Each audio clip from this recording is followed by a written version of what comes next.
Welcome back दोस्तों।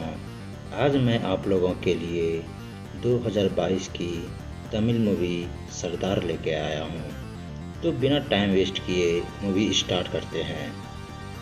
Movie शुरू होती है 1988 इंडिया बांग्लादेश के बॉर्डर से, जहाँ पर एक सरदार नाम का आदमी इंडिया के सिक्योरिटी एडवाइज़र पीके अब्राहम को किडनैप करके उसको मार देता है।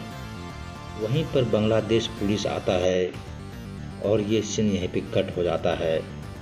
इसके बाद कहानी प्रेजेंट डे विजय प्रकाश पर शिफ्ट होता है, जो कि एक पुलिस वाला होता है। उसे पब्लिसिटी बहुत ही अच्छा लगता है। वो पब्लिसिटी के लिए कोई भी मैटर हो उसे वो बड़ा करके मीडिया को बुलाकर पब्लिसिटी बटोर लेता है। दूसरी तरफ इंटरनेशनल कोर्ट में इंडिया और चाइना के बीच एक केस चल रहा होता है, जहां पर चाइना वाला इंडिया का पानी हड़प लिया होता है और कह रहा होता है कि इंडिया को बारिश का पानी यूज करने नहीं आता, पानी का सही इस्तेमाल करने के लिए उसने हड़प लिया।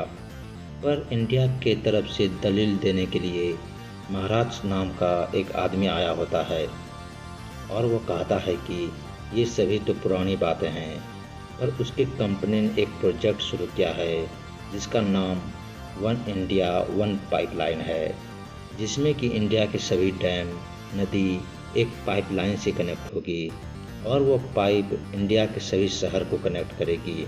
हमने कहीं जगह पाइपलाइन बिछा दिया है और कुछ दिनों में डिस्ट्रीब्यूशन भी शुरू कर देंगे। सभी का दलील सुनकर जज इंडिया की तरफ फैसला सुनाती है और इंडिया ये केस जीत जाता है। लेकिन महाराज का कुछ और ही प्लान होता है, जिसमें कि वो इंडिया के पानी को कंट्रोल करना चाहता है। वो जितना चाहेगा उतना पानी किसी भी स्टेट को मुँह मांगा दाम में बेच सकता है। इसके बाद दो अंडरग्राउंड आदमियों को दिखाया जाता है। एक का नाम होता है विक्टर और दूसरे का कॉकरोच। ये दोनों महाराज का प्रोजेक्ट के बारे में पता चल जाता है और किसी तरह महाराज को रोकना चाहता है। असल में कॉकरोच सरदार की तलाश में होता है, पर उसे कुछ पता नहीं चलता है और कॉकरोच विक्टर से कहता है कि अगर किसी तरह कोड रेड सरदार के पास पहुंच जाता है तो वो खुद ब खुद बाहर आ जाएगा। इस पर विक्टर कहता है कि उसके पास एक बंदा है जो ये काम कर सकता है। इसके बाद हमें शालिनी नाम का एक लड़की दिखाया जाता है, जो कि वकील होती है। विजय उसे बहुत ही प्यार करता है, पर शालिनी उसके काम से प्यार नहीं करती, क्योंकि विजय हमेशा पब्लिसिटी के पीछे भागता है। अगर विजय की फैमिली की बात करें तो उसका एक अंकल है और उसके फादर का नाम चंद्र बोस था। कहा जाता है कि उसके फादर ने देश के साथ गद्दारी किया था, इसलिए डिपार्टमेंट में कुछ लोग उसे गद्दार का बेटा कहता है। जब भी उसे कोई गद्दार का बेटा कहता है तो उसे उस रात नींद नहीं आती और अपने अंकल से कहता है कि गद्दारी मेरे बाप ने किया था और भुगतना मुझे पड़ रहा है। इसके बाद हमें समीरा नाम का एक लड़की दिखाया जाता है, जो कि कोर्ट में महाराज के प्रोजेक्ट के खिलाफ एक पिटीशन दाखिल करती है और कोर्ट से कहती है कि पानी देना सरकार का काम है, पानी पर किसी भी प्राइवेट कंपनी को कंट्रोल नहीं देना चाहिए। पर कोर्ट उस पिटीशन को रिजेक्ट कर देता है। बाद में कोर्ट के बाहर समीरा को विक्टर मिलता है और उससे कहता है कि वो भी महाराज के प्रोजेक्ट के खिलाफ है और उसे एक ट्रेन टिकट देता है और कहता है कि तुम टाइम पर स्टेशन पहुंच जाना और ट्रेन मिस कर देना। दूसरे दिन समीरा कुछ लोगों के साथ मिलकर राजभवन के सामने धरने पर उतर जाती है। जब विजय कंट्रोल करने के लिए वहां पहुंचता है तो वहां शालिनी को देखकर कुछ नहीं करता। बाद में उसे उन सभी को अरेस्ट करने का ऑर्डर आता है। विजय उन सभी को अरेस्ट करके जेल भेज देता है। बाद में जब शालिनी अपने घर जा रही होती है तो विजय उसे बताता है कि मेरे फादर ने देश से गद्दारी किया और सभी लोग मुझे गद्दार का बेटा कहता है, इसलिए मैं हमेशा पब्लिसिटी के पीछे भागता हूँ, क्योंकि मैं चाहता हूँ कि लोग मुझे मेरे कामों से जानें, ना कि मेरे फादर के कामों से। समीरा को घर छोड़ने के बाद विजय अपना घर आता है।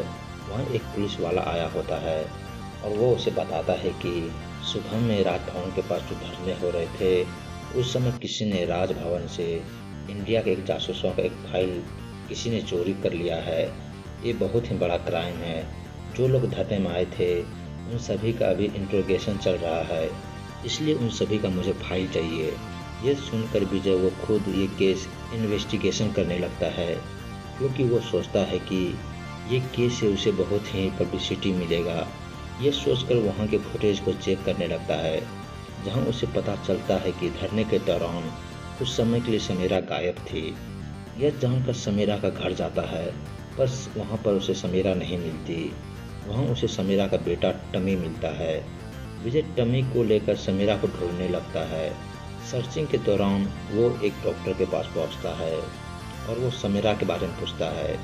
डॉक्टर विजय को बताता है कि टमी को लंग्स में अजीब सी बीमारी है, उसके बस 5 साल ही बचे हैं। एक्चुअली ये बीमारी उसे प्लास्टिक का बोतल से आया होता है।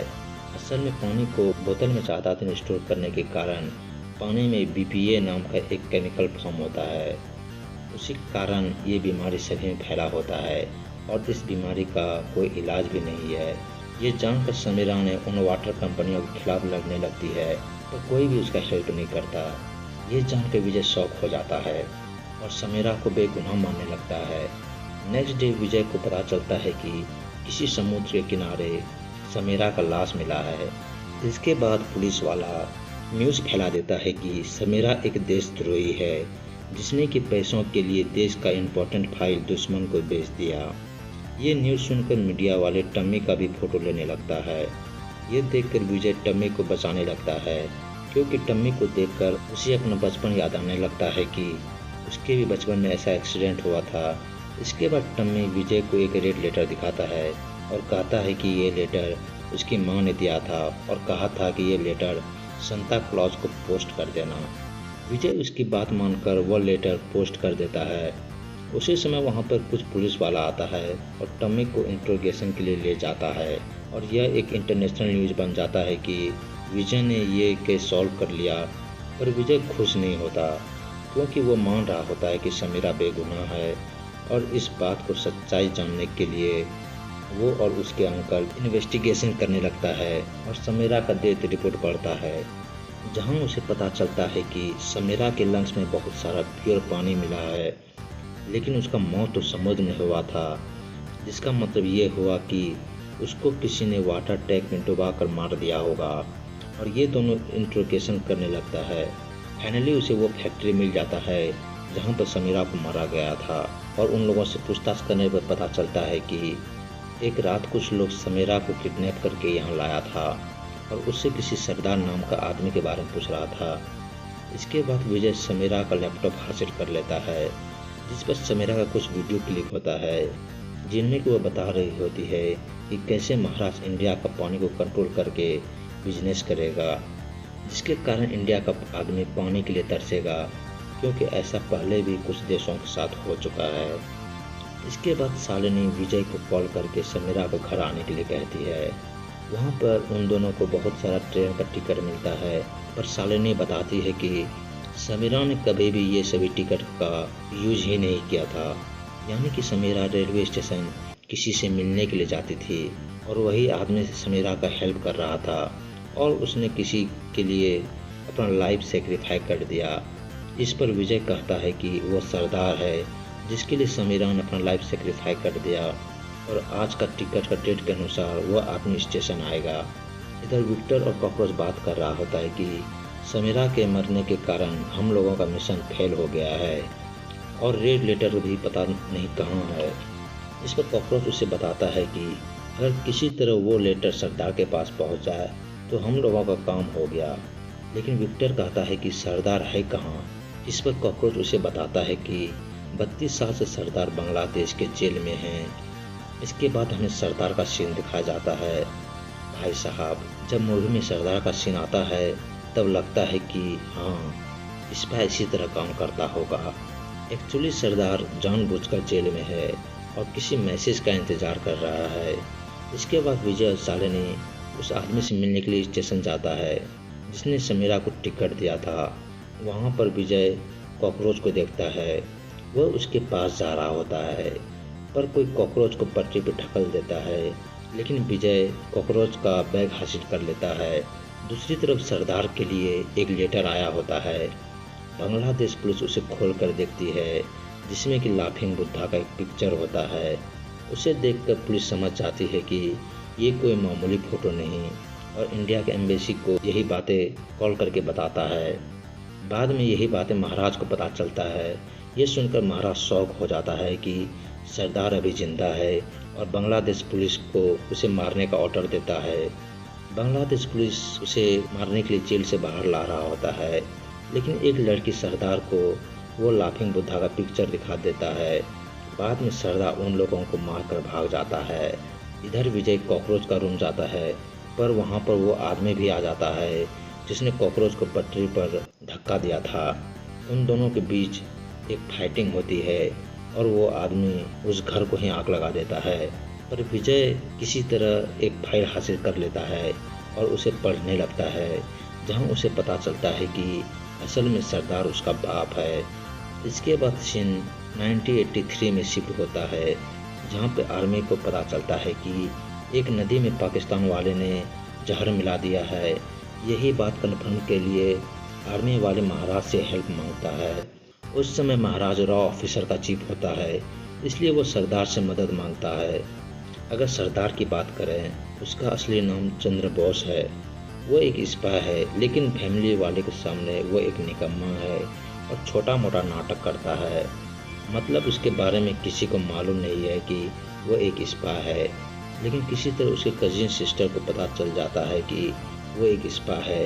यही बात थी कि सरदार उसे चाहते हुए भी शादी नहीं कर पा रहा था, लेकिन बाद में सरदार उसे शादी कर लेता है और उससे बच्चा भी होता है। इसके बाद सरदार पाकिस्तान जाता है और वो अपना काम बेखूबी कर लेता है।